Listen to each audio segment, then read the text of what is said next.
My question was, how can you justify calling him a hero? I've just justified it. That's my explanation. I think that you're standing on the shoulders of giants and you think that you're flying, but you're not. So I didn't have a time constraint because I have a lot of things I want to get through, but I'm going to read 2 quotes and ask how you justify this as, quote, a hero, and, quote, one of the greatest men in history, as you said through your story. Where are your quotes from? The quotes are from his journal.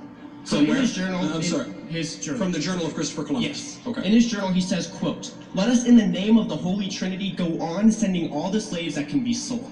He also says, quote, "The Indians are so naive.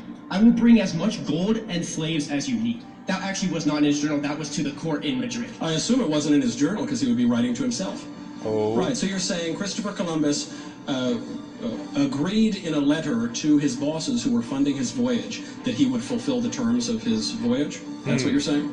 This is some shit. There's 2 parts to it. The first one was from his journal, where he quite literally said, "Let us in the name of the Holy Trinity go on sending all the slaves." The second one was to the court in Madrid, appeasing them, saying, "Yes, let's go get all these slaves." Well, you mentioned in the name of the Holy Trinity, Christopher Columbus baptized many natives. He did it personally.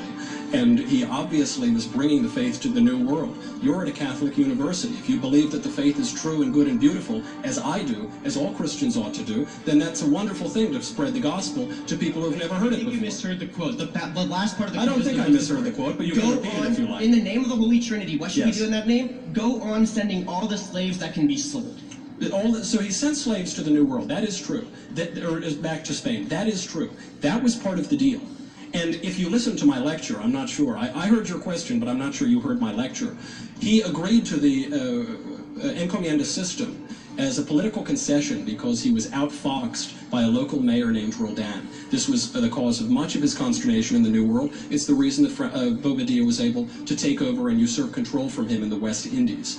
This is a political reality.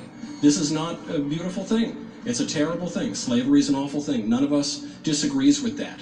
But for us now, as people who have benefited, all people of the whole world who have benefited from the greatest country, the most profitable, the most charitable, the most equitable, the most just, the one that allows you to stand there and ask me that question, for us to spit on that man who made all of it possible because he made some moral concessions in order to take the most ambitious voyage at that time in the history of man is so bizarrely ungrateful. It is so ignorant of historical and political realities as to be naive and sophomoric.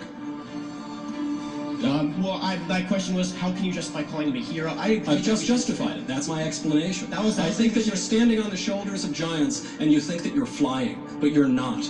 We are dwarfs standing on the shoulders of that great man, and we spit down on him in our ingratitude.